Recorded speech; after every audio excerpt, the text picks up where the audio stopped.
The Motion of the Stars. Written by Carabas. Read by My Name is R. Part 2. An age passed, and the ache gathered. Rarity tried to force it to one side of her mind, but every step on her weary hooves sent new fatigue throbbing up through her body. "Press on! Press on, you useless bag of bones!" she instructed herself. "You have a duty!" She scraped some amount of motivation from it, some small amount of fuel for the engine of bloody-mindedness that was keeping her going. Onwards the road to Canterlot ran, and whenever Sweetie Belle looked back at her with concern in her eyes, Rarity forced a reassuring smile and kept on trotting.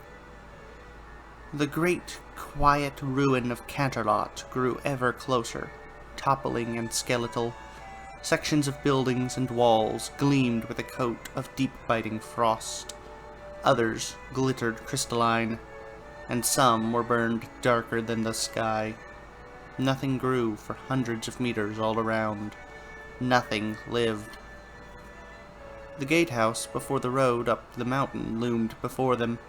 Rarity's heart swelled with mixed parts relief and trepidation to see it. It was the end of the day's road. Another painful set of memories seared into the vaults of her mind. "They shall not pass!" "Rarity?" said Sweetie Belle. She looked behind her, and Rarity thought she must have betrayed a tremble. She realized she'd frozen, and the weight of the trail and memories both made it hard to take another step. "Rarity, are you all right?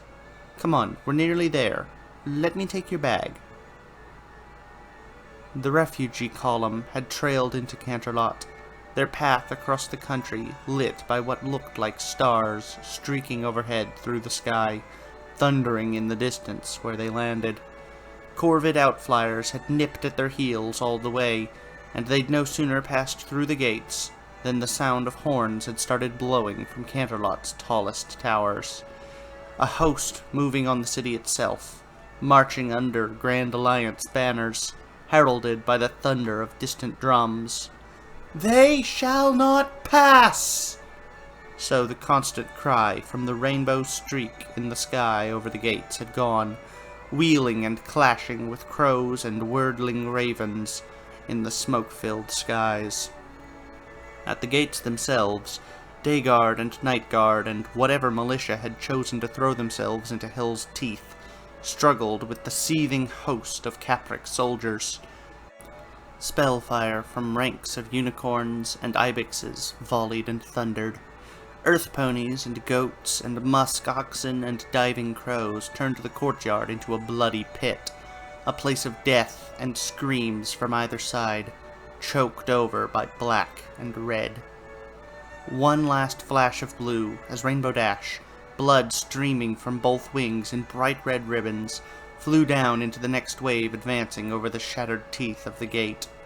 Impact, screams and curses, the brief clash of steel before the cries of "They shall not pass!" ceased. The wave surged into the courtyard, and the barely recovered ranks clashed anew. And from there, Rarity could only watch before she was pulled along with the rest of the fleeing refugees towards the waiting and guarded entrances into the tunnels beneath Canterlot.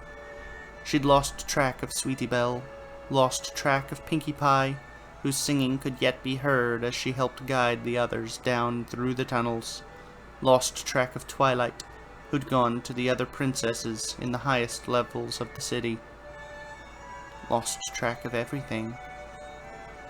She was vaguely aware of being pushed gently along the road, and was startled to find it was Sweetie Belle rather than a ghost from memory. She put up no resistance, even when her bag was tugged from her back and draped over Sweetie's own. They trotted into the courtyard. Everything within had long since been charred black, and passed into a building at the side. An old guardhouse, its door gone and its windows melted and its interior devastated. Rarity slumped down in the quiet darkness, while Sweetie Belle dumped their bags in a corner and busied herself, drawing out wood and placing it in an empty fireplace. "Sis, talk to me," said Sweetie. Rarity felt warmth and light beat against her aching body. "Tell me how you are." I'm fine. Just a funny spell that came over me. I'll be quite alright once I've had a rest." "I'll believe that when I... Oh, Tartarus, your scars have opened." There was a curious dampness and painful itchiness at Rarity's side that she'd semi-consciously attributed to building up a lather and a cramp during the march. But she looked down, and sure enough, the crystals seared into her side had rubbed too hard against the flesh. Thin trails of blood ran down her legs. "Oh. Well, there's a bother."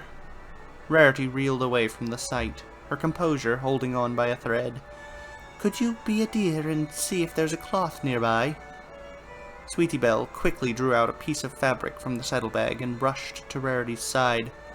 Rarity heard a brief gurgle of water from a hollowed-out calabash, and then felt the bliss of a cool, damp cloth being pressed against her side.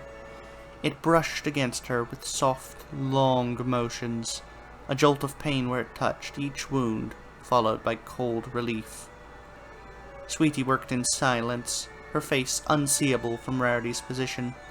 Rarity took the treatment in silence as well. The only noise in their little circle of firelight was the mutter of the fire itself, and the faintest whispering of the wind outside. "I'm an old fool," said Rarity aloud, as Sweetie Belle withdrew the bloodied cloth and sloshed another measure of water on it.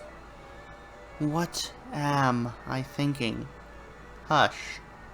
"I can't do this," said Rarity. "Get the sun and moon in motion again? Huh. I'm just a stupid old mare with a head full of regrets and too many things to try and undo. What can I do? What have I ever been able to do apart from burden you?" "Hush! Don't say those things. You're not a burden, and you're doing your best. You just..." Sweetie Belle gesticulated with a hoof, a scratchy note in her voice. "You just need a little more help than before to do what you need to do. That's all. This time, you'll get what you want. We'll take home enough books to sink a cargo ship. Just you watch." "Will we? Or will you, while I dawdle around at the back?" whispered Rarity. "I shouldn't be the burden. I shouldn't be the one who has to take and... Her voice broke away as her shoulders began to shake, and the only thing steadying her at that moment was Sweetie Belle, who settled down next to her uninjured side. A magical grip gently pulled her close, and Sweetie nuzzled the side of her neck.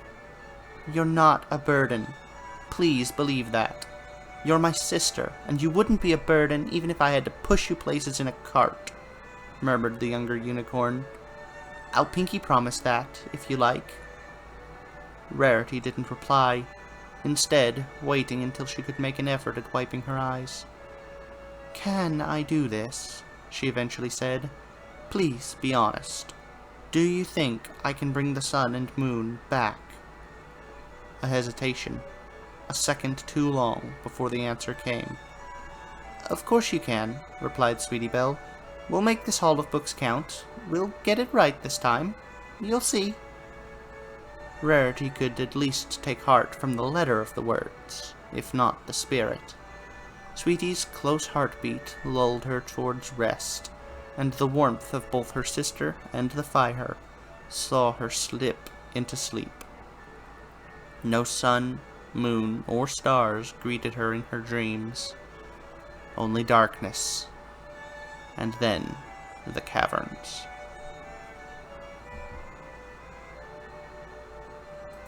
"They're falling back! They're falling back!" The cry began to go around the tunnels, packed with refugees and civilians, and Rarity needed a moment before she comprehended it. She was tired and hoarse from hunting through nigh endless and teeming caverns, calling frantically for Sweetie Belle all the while. She had fallen almost dead on her hooves near the entrances, and was in a fatigue-induced daze, switching between struggling on with the search, or breaking down into tears where she sat. "The Alliance is pulling back! We've got them on the run! The words finally registered, and Rarity hunted around for their source. Up near the barricaded cavern entrance, where scattered rays of sunlight filtered down into the glittering depths, a unicorn stallion in rent barding stood. Blood matted his exposed hide, a broken lance trembled in his magical grasp, and the expression on his face was pure, exhilarated delirium. The princesses broke their spine, killed the Corvid's Cormir herself, and the Capric general in the streets. We're winning!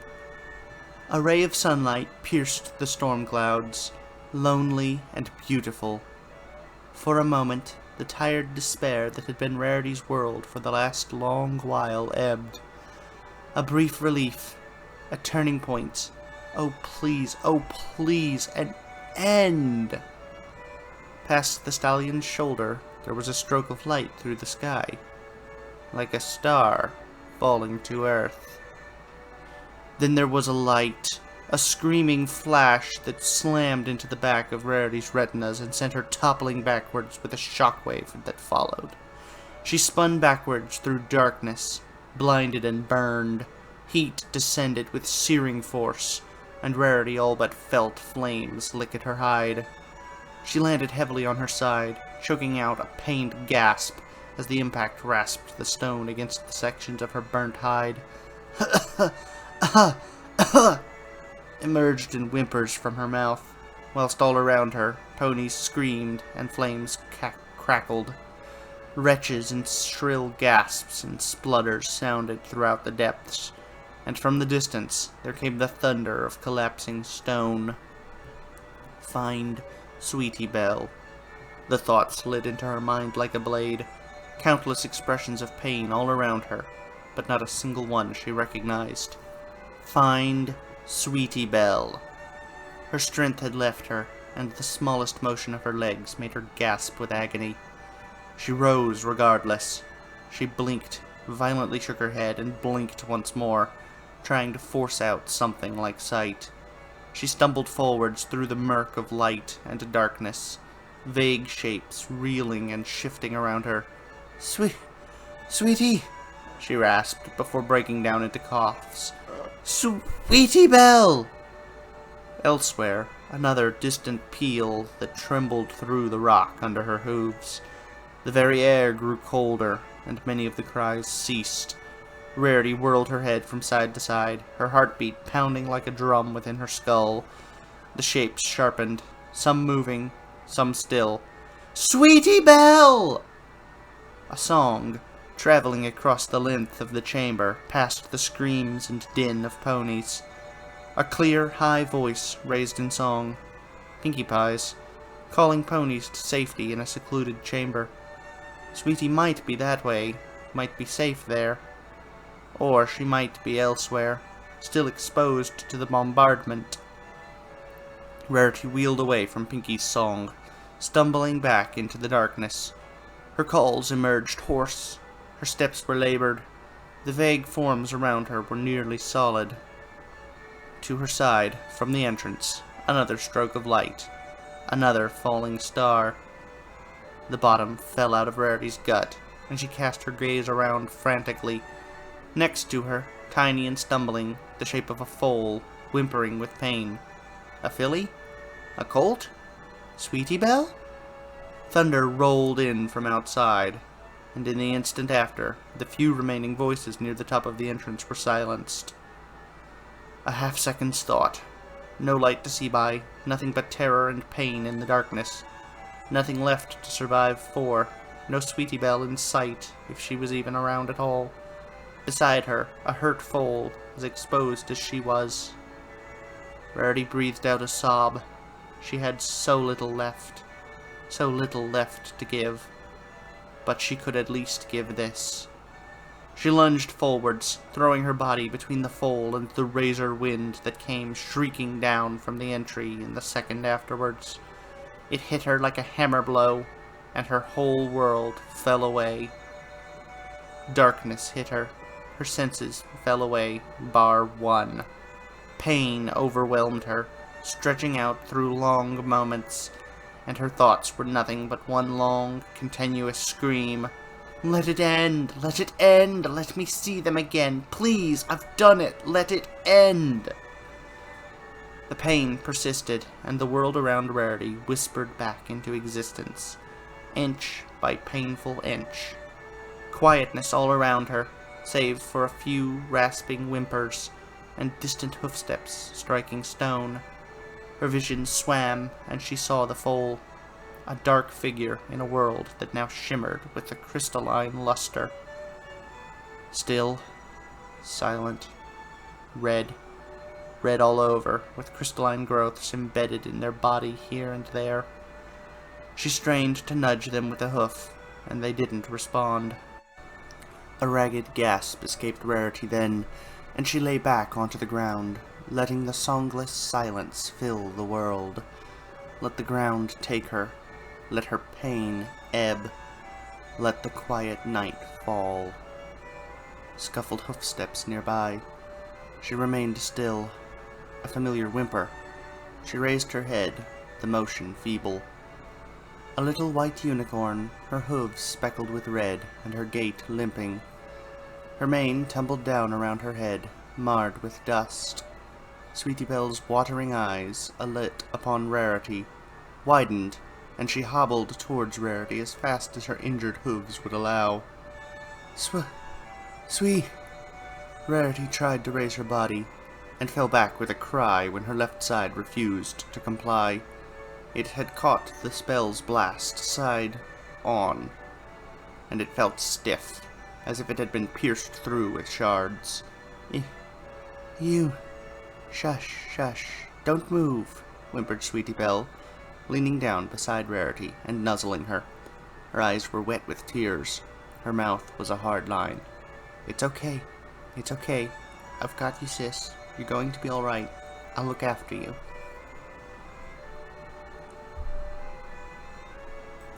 The cold of the dead fire woke Sweetie Belle.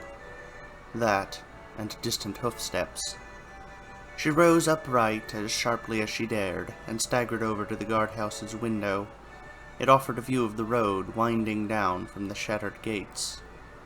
Faraway figures trod down it, 8 or so, too distant to make out properly, making for the gate of Canterlot. "Rarity, wake up!" Sweetie Belle hissed, turning to her older sister. She turned and murmured, fitful in her sleep, "Rarity!" Rarity stirred, and her eyes cracked open. She blearily rose to a sitting position. "What is it?"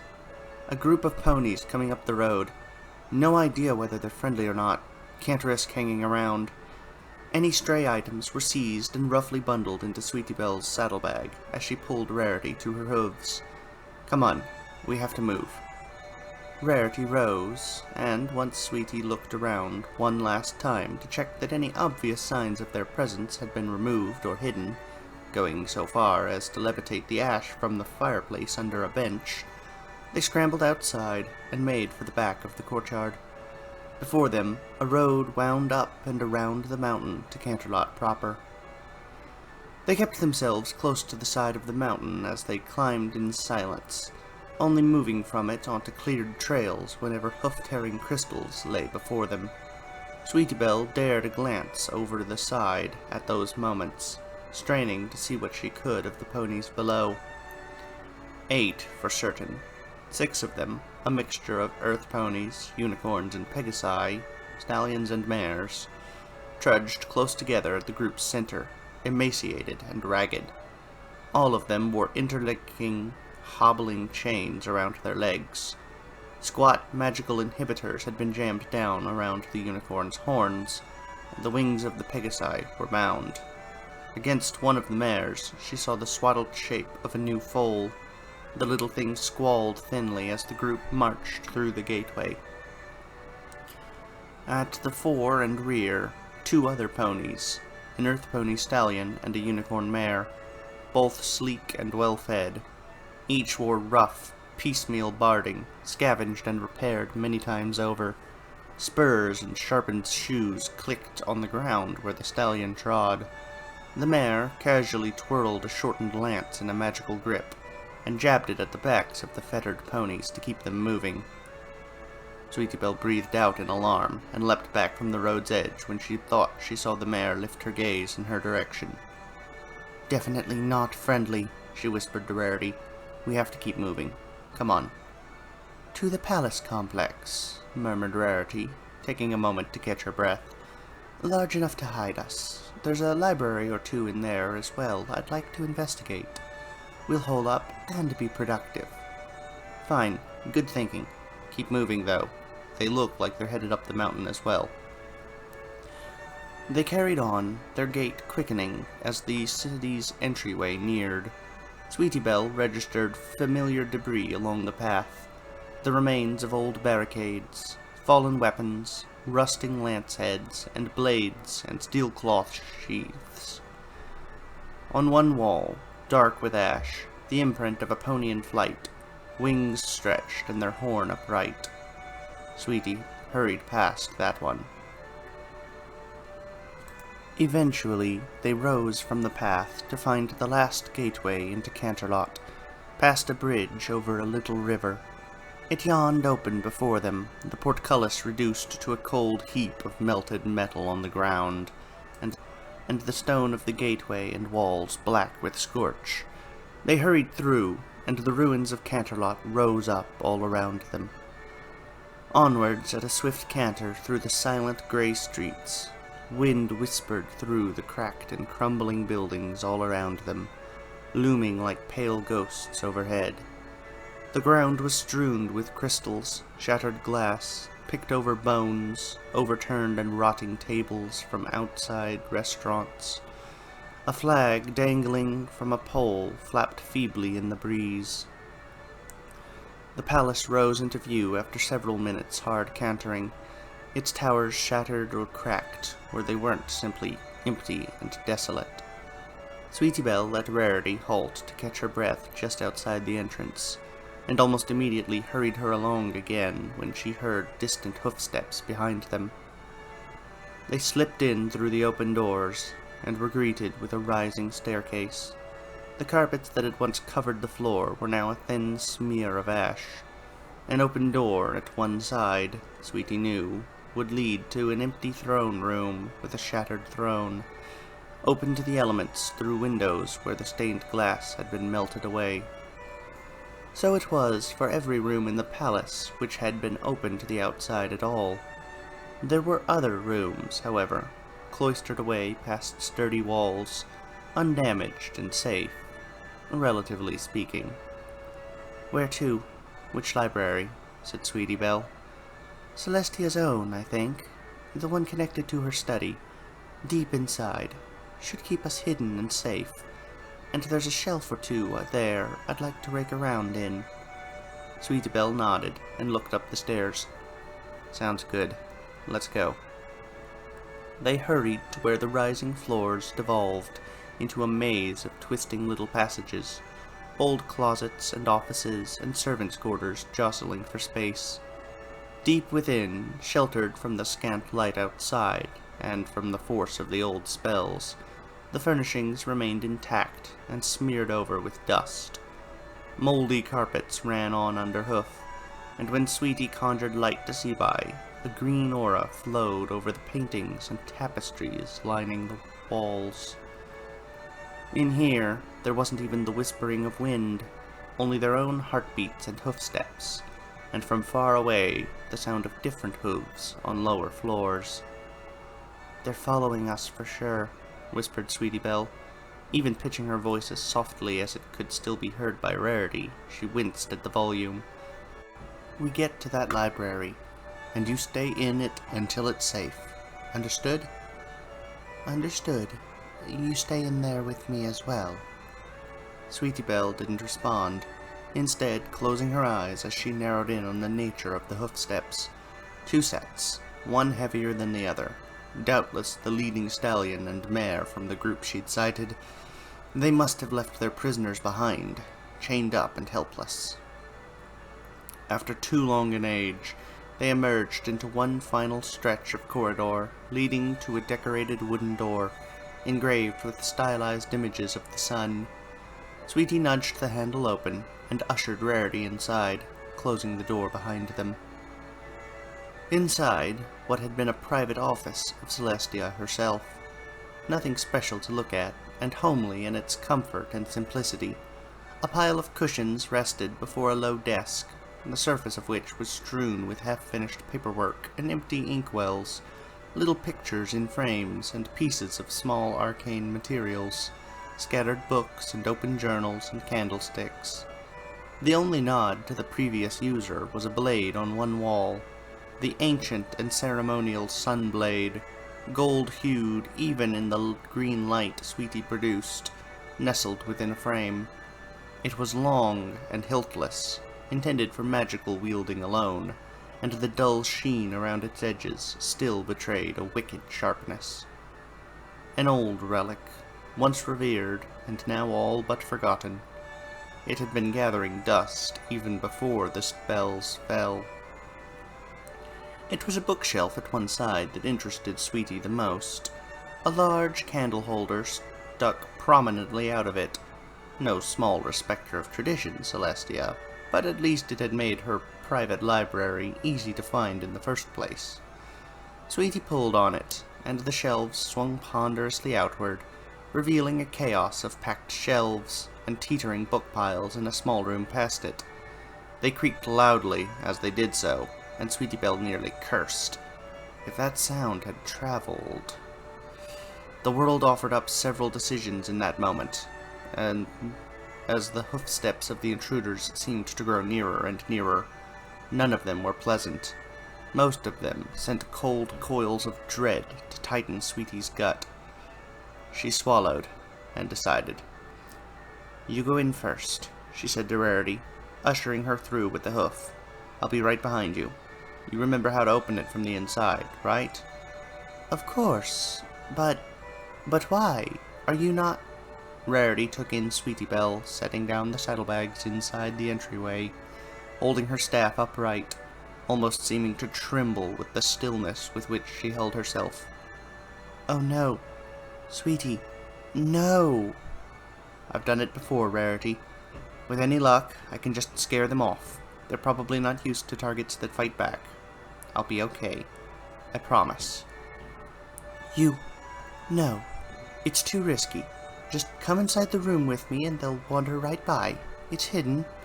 "It's the most obvious hidden room there could be, short of hanging a sign out in front," Sweetie Belle croaked, wondering where all the moisture in her mouth had gone. "They already know to search here, surely. If they break in and you're in the thick of it when I fend them off, that's too risky. I'll be okay. You know I'll be okay." "No!" Rarity's shout emerged hushed, and the stamp of her hoof was like a feather's fall. "Get inside with me.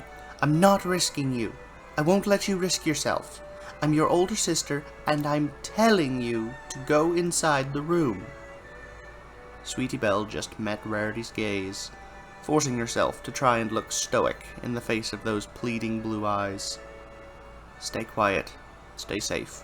I'll be right back," she said, and with one firm but gentle push of her magic, bundled Rarity into the room. The older unicorn opened her mouth to protest, and Sweetie closed the door on her face. Stillness and darkness pervaded once more. Sweetie Belle held her staff tightly and turned away from the door. Light spilled down the outside corridor, yellow and luminous, and she pressed herself against one of the room's walls, reducing her shape in order to increase the chances of taking them by surprise, of getting the other upper hoof. The staff's tip lowered to angle shallowly towards the ground, ready to be thrust up and forwards. The light grew brighter. The hoofsteps rang out ever closer.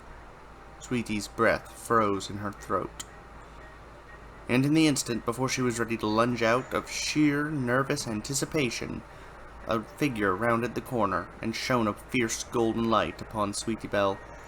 It hit her eyes, and she stepped back, blinking and dazzled. Blinking desperately, she saw the light and blurred silhouette resolve itself into the figure of the armored unicorn mare.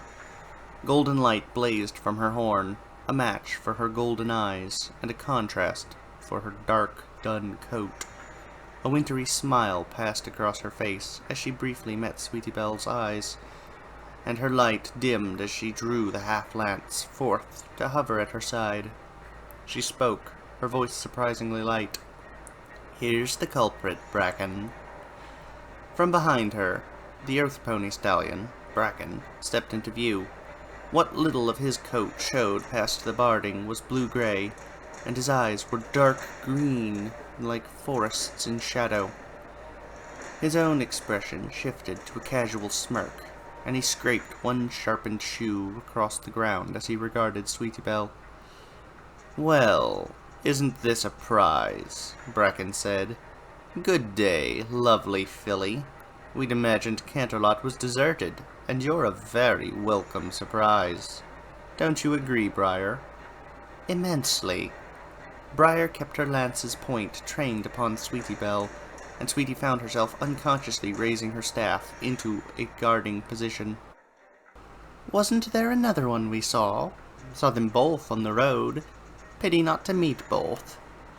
"Whoever you both are, this doesn't have to get unpleasant," started Sweetie, hoping the tremor in her voice was concealed. "Me and my sister are just interested in this room here. The rest of whatever's in this place is all yours, if you want to salvage anything. We won't get in your way." "Very generous. We'll take you up on that, just as soon as we've been properly acquainted. Is that a door posing as a bookshelf? If your sister's behind there, call her out. It'd just be a bother for every pony, having to make the search, or having to draw her out." Bracken ventured further out into the room, flanking Sweetie Belle. She turned to try to keep both him and Briar in her sight, aware of his gaze on her all the while, wandering, contemplating. She shivered and angled the staff's tip further in his direction. "Leave us be. We don't mean you any harm, and if you leave us alone, we'll stay out of your mains." "No fun there," said Briar. "You want her for the herd? The other one looked ailing, not worth taking. This one could endure some rough handling and marching, though." "I'm inclined to agree. I say we take her if the rations will stretch that far, and just smash the other's brains out. I'll take this one for a while if you want to play with the other." "Music to my ears. We'll sweep this place once they're dealt with, and this one's shackled." "Good." Bracken smiled at Sweetie Belle. "Think about your next move carefully, dear. This doesn't have to hurt too much." "Stay away from us! From me and my sister!" Sweetie hadn't appreciated the growl she could produce when stress threatened. "You think I'm afraid to fight back?" The two shifted their poses and circled Sweetie Belle with slow, deliberate movements. A screech rang out where Bracken's spur met the floor. Sweetie's eyes flicked in his direction, and Briar sprung forward with her lance in that instant. Reflexes born of practice and terror brought Sweetie's staff around to meet the lance in midair, and the whirl and clash of combat filled her world. "Tartarus," whispered Rarity, leaning against the door's side, her voice barely there at all. "Tartarus, Tartarus, Tartarus, take it." On the other side, her little sister was keeping her safe. Keeping Rarity safe by plunging headlong into battle and possible injury and death and goodness knows what at the hooves of these intruders. Alone. She deserved anything better than a foolish, dependent older sibling who was too stupid to know when a cause was hopeless, too feeble to meaningfully help, and too much of a liability to be anything more than a hindrance out there. Sweetie Belle had been right. She so frequently was. Muffled voices filtered through the thick door, and Rarity wretchedly turned away, not wanting to hear what was being said, not wanting to know what was threatened or desperately bargained. She'd been given another gift. Soul willing, it would not be costly for the giver. And no matter what, she would make sure it was put to good use. Rarity willed light, and there was light, spilling forth into a soft blue stream to illuminate the books all around. She made for where she knew the histories to be, past piles of other texts, all different kinds in every pile, the professionally published and bound, shoddily sheathed dross, personal and plain diaries and journals. Amongst the history piles, she'd once hunted for the former, hoping for any professional examination of the powers of the old unicorns. Everything she'd found had come up short, and so now she set her eyes on the smaller and more informal accounts. Truly ancient, some of these, with pages that all but cracked in the turning. Some of them, she noted, had labels that attached to their covers, denoting them in what could have been the neat hoof-writing of Celestia herself. One caught her attention, fallen near the bottom of the pile. The Personal Journal of Prince Cobalt of Unicorn Kind, covering his early years and the beginning of his reign, marked as restricted. She glanced away from it, intent on a more detailed account, but stopped where she stood. Memories from recent failures stirred like embers in her mind. That rambling book had spoken of the powers of the unicorn princes themselves having been bound up in the whole process. If any pony could confirm that, one way or another... Scarcely daring to breathe, Rarity picked the book up and flicked through it, hunting for the point where it could offer anything at all. She alighted on a promising page. "The prince is dead. Long live the prince," is the phrase coldly rehearsed on every unicorn's lips in recent days. "Cyprium, dearest and most inscrutable of fathers, withers on the vine, and my ascension draws nigh. All is a flurry of preparation and whispered words, in which I seem the single still point. To be Prince Sovereign rather than Prince-in-Waiting is a prospect I cannot deny I relish, but its inevitable and ever closer price leaves me hollow."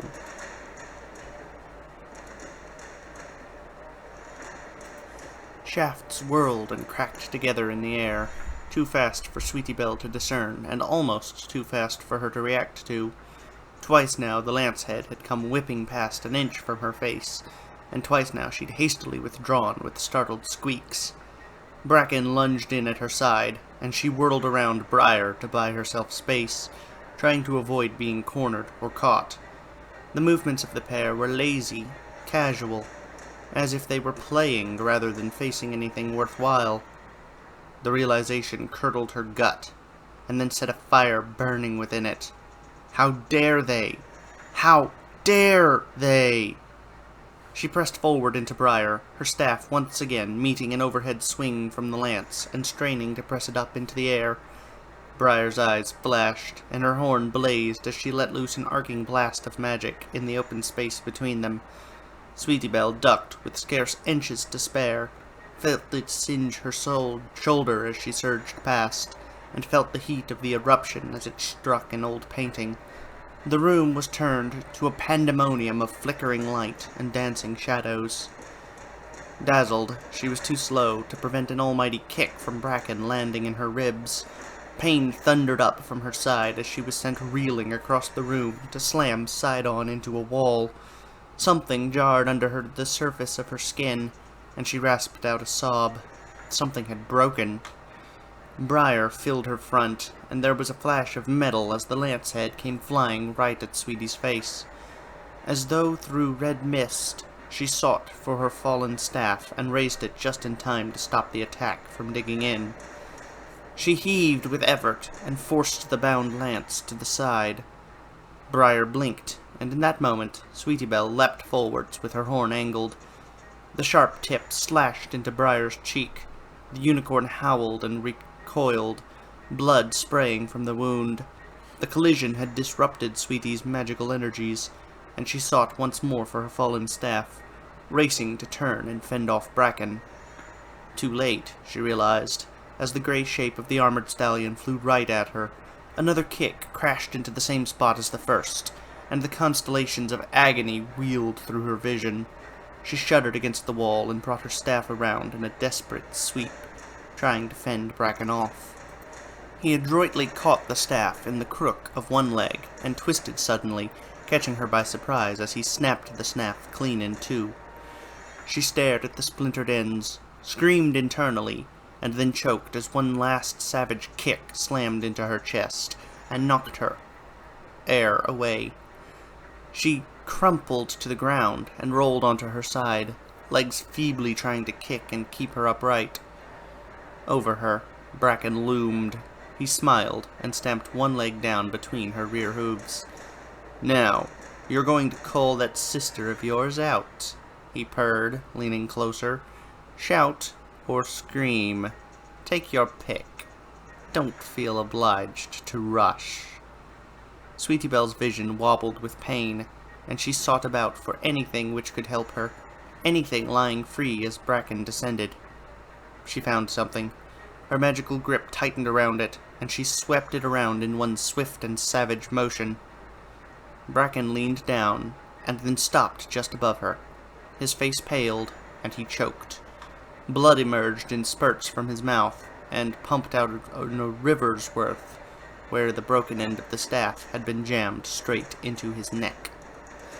He tottered, and Sweetie Belle strained to reach up and shove his twitching frame to send it crashing to the ground. She gasped and caught her breath, her mind reeling and praying for a moment. Just a moment. Behind her, Briar screamed. Sweetie Belle struggled to rise and face her, and twisted upright just in time to meet the berserk mare tearing right at her. Immediately, she reached out for the other piece of the staff, her attention turning to it. A hoof smashed into her muzzle with thunderous force, sending Sweetie staggering back as the world dimmed in a screaming haze. Briar said something, she wasn't sure what, but the meaning shortly made itself clear. Metal flashed in the air, and a lance head punched right into Sweetie's left wither, with enough force to knock her to the ground. She lay stunned on her back, unable to gather the breath to scream, unable to move her stricken foreleg. Pain bubbled up along with the clammy wetness spreading down her hide, and all she could do was raise her functioning forehoof and try to feebly bat away Briar's oncoming hail of blows. "Broodmare!" screamed Briar, her tear-streaked face contorted with fury as she straddled and hammered down at Sweetie Belle. "Tartarus, take you! Burn, you mewling piece of—" Past Briar's shoulder, barely visible to Sweetie's blurred sight, a flash of gold, steel given hue, gleaming in the firelight. One last effort. She reached up, past the pain, past the volley of blows, shielding her horn alone with her hoof to keep the magic constant, reached up for the sunblade mounted on the wall above, scrabbling for a secure grasp as she strove to pull it free. Briar's hoof smashed her own aside, clouted her horn with eye-watering pain, and the magic dissipated, its job only half done. Gold descended through the black haze, and Sweetie Belle saw it fall apart into stars as darkness overwhelmed her waking mind.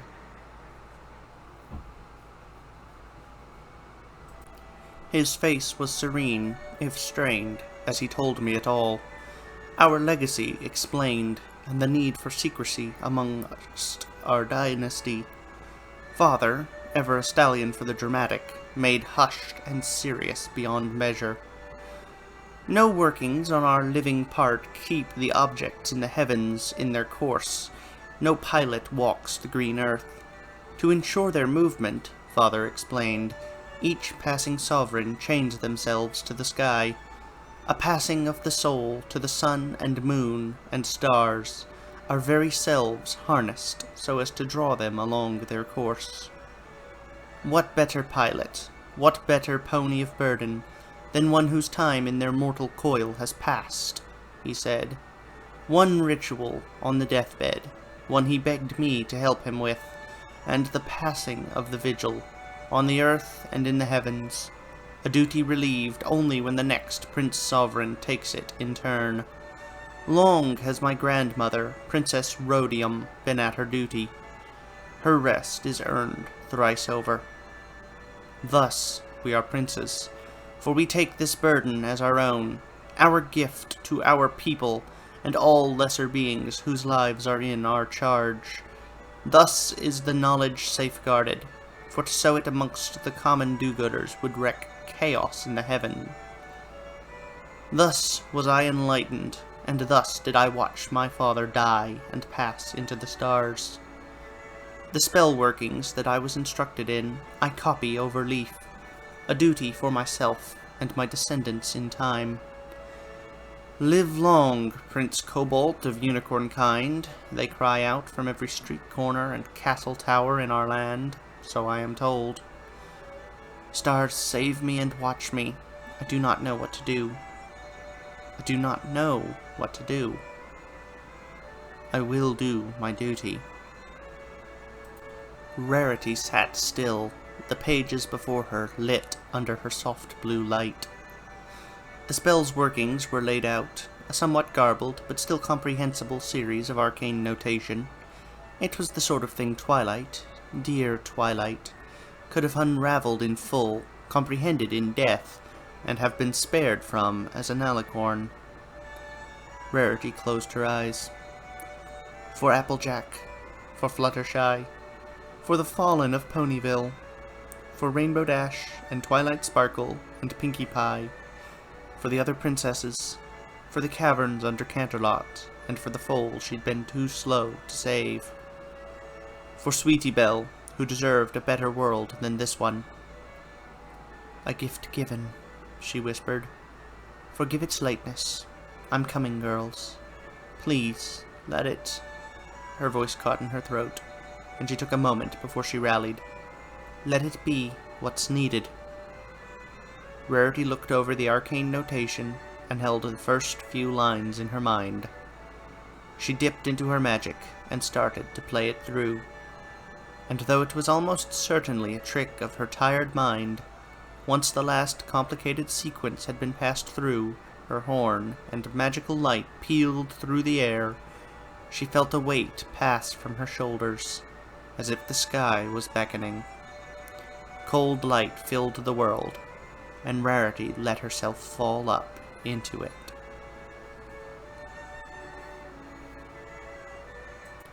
Sweetie Belle lay in darkness for long minutes, simply shuddering and trying to draw enough breath and strength into her battered body to move again. Atop her rested the still form of Briar, her eyes glassy and her armored midriff pierced straight through by the sunblade. Blood pooled around her, sticky as it dried. Sweetie heaved her off with the utmost effort, and groaned as she sought about and tore off anything that she could find to staunch her wounds. A piece of tapestry, the edge of some old robes. Sweetie Belle finished binding herself up, and picked up the sunblade. Her staff was broken, and she could at least lean against the relatively blunt middle as a walking stick. She supported herself, wobbling all the while, and hobbled past the fallen forms of Bracken and Briar, making for the library door. Rarity, she coughed as she pulled on the lever. It's safe. There. They're dealt with. Might need a helping hoof with putting on some of the bandages Sweetie's voice trailed off. Before her, in the library, Rarity lay on her side. The motions of her chest as she breathed in and out were tiny. Her hide had lost its luster. Her eyes fluttered vaguely open, some sparkle diminishing in them. She craned her head up and managed to smile. Sweetie Belle. Glad. So very glad you're not... Rarity? Rarity, are you hurt? What happened to you? Sweetie lurched forwards, her own aches briefly forgotten, as she fell down at Rarity's side. Lie still for a second, and get some fresh air. I'll get out the water and we can... No, murmured Rarity. No need. Little point. What do you mean? Please, you have to take care of yourself. Let me take care of you. Sweetie leaned too far and winced as her bludgeoned left objected. She subsided, Rarity's eyes on her all the while. Oh, darling, I'm sorry. I'm so sorry, said Rarity. Her breaths were getting shallower and shallower. Her chest barely moved at all. But I did it. We'll do it. Get them moving again. There'll be a dawn again. A dusk again. Our world again. You... Sweetie stared, uncomprehending. How? Dread trickled cold around her insides. Please, how? Gave myself to the sun. The moon. Can keep them moving if my spirit is their pilot. Rarity's voice was softer than a feather's fall. Just give myself to them. Drop by drop. Get them moving. Steer them right. Rarity, what did you do? Sweetie Belle's voice trembled, threatened to break. She cast her gaze around, and saw an opened old book on the floor. Several of its pages had been torn out, and ash dotted the floor. One last gift. Rarity's eyes fluttered. Felt appropriate. No more failures. They'll turn forever. My gift. Freely given. Sweetie Belle's eyes blurred anew. You can't! No, please. Please undo it. Let me share the load. I could help. Just let me take you back home. You have your books there. You'll be able to read them from the ridge you like so much. Her voice shattered for good. Rarity, please! Proud. A last gasp of air. So proud. You're beautiful. Every way. Forgive. Rarity's eyes slid closed. Her chest heaved once more.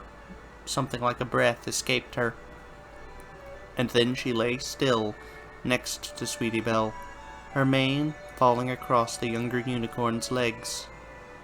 Sweetie's mouth opened and closed, as her hoof tapped at Rarity's wither, as if trying to coax her up. She glanced away, looked back at her sister, averted her gaze with more force, and then leaned down to nuzzle the side of Rarity's neck. A soft whimper escaped her, an attempt at words before she shrunk in on herself, and wrapped her foreleg around Rarity, holding her for whatever warmth was left. She sniffed once, shuddered, and her eyes screwed shut. Sweetie Belle hugged Rarity close, and began to cry quietly to herself in the cold darkness of the room. It was a long time before she felt able to rise. From a very long way away, a sound pierced the walls of the palace. A foal squalling. Sweetie Belle sat still, and then leaned on the sunblade to rise, gulping out one last sob and wiping her eyes dry. There was work to be done, chains to be broken, offers to be made, shelter to be offered. A duty unending.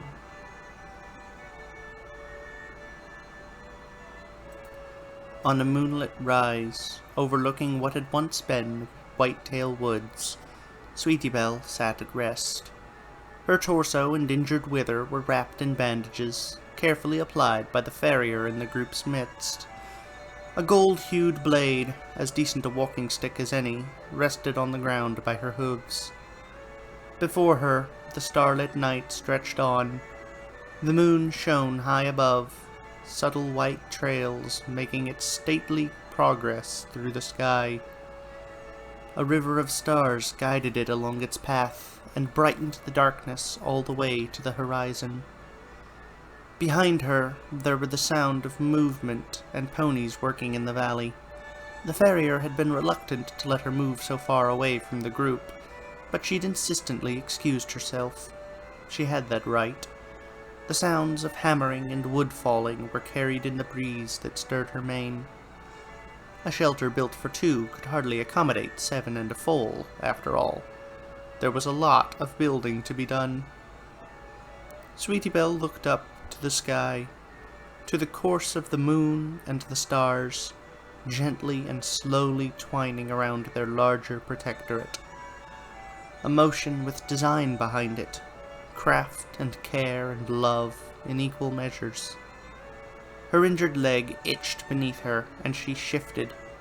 Soon she'd rise and head back to the others. One day they'd get back in touch with the patterns of sleeping from dusk till dawn, their paths charted out by the skies rather than the biting cold. But here and now she'd watch the night and the artistry at its soul. A murmur escaped her lips, building into a clear note, part of a tune snatched from memory, but recrafted, made for the moment. She drew it out and thought of what would follow it, the first note of a new song. So many possibilities, so little time in which to pursue them, so much work and rebuilding and hardship and striving to be endured in their own turns. But those could wait until Sweetie Belle left the rocky rise and headed back home. She leaned back on her haunches, nestled her head between her forehooves, and waited for the dawn to come again.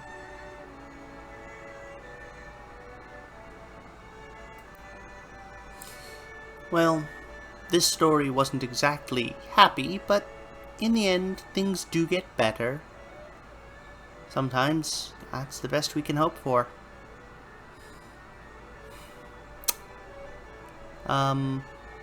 Yeah.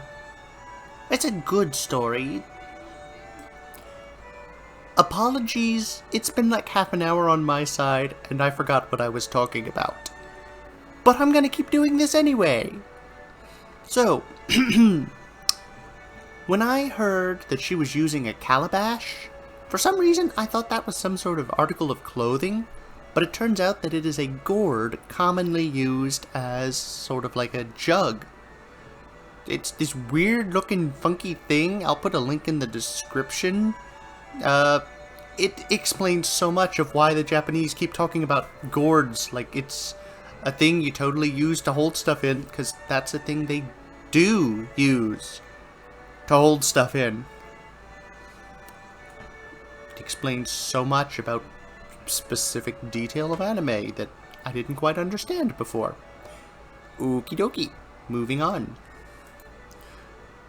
I've been thinking about it. I don't think we know what happened to Pinky. It's implied, but not certain that she died in the caves. I don't know. I could totally see Pinky having survived, but I feel like if she had, she would have met up with them at some point since then. Not that they weren't hiding, but she's Pinky. No one can hide from Pinky forever. Believe us, Dash has tried. Of interesting note, the Sunblade is capitalized. That is apparently a specific thing. I found that interesting. I wonder what its story is. Briar and Bracken are horrible people, and I cannot abide by anything they have done, but I'd be lying if I said it wasn't fun to voice them. I don't know, fun to play with. Of course, anytime someone who initiated the conflict gets mad that the defender killed their buddy, it always makes me just kind of shake my head and go, I don't know what you were expecting. I guess that they'd be inept, but, you know, it's perfectly within the normal affair of things to kill someone who attacks you. Now, if you don't want that, you should either be better than the person you're attacking, or not pick a fight with them. But then, I've always been unable to fathom a bandit's mindset. And that's not necessarily a bad thing. Some people who have done some bad things that I don't agree with, I can get into their head and understand why they did it. And then there are people that I just go, are they that stupid? Bandits tend to fall into that second category. I'm okay with that. Aha! I suspected as much, but I looked it up on Wikipedia first, so I didn't give you bad information. a farrier is specifically a worker with the horse's hooves. So, Sweetie Belle being patched up by their farrier would be much like someone being patched up by a dentist. However, much like a dentist, they do have certain all-around doctory skills and are useful if you cannot find a full-on doctor. A common thing shown off in post-apocalyptic works, such as this one. So I find that pretty cool, actually. Anyway, I hope you all enjoyed this, and I hope to see you again later. Have a good time, everyone. Goodbye!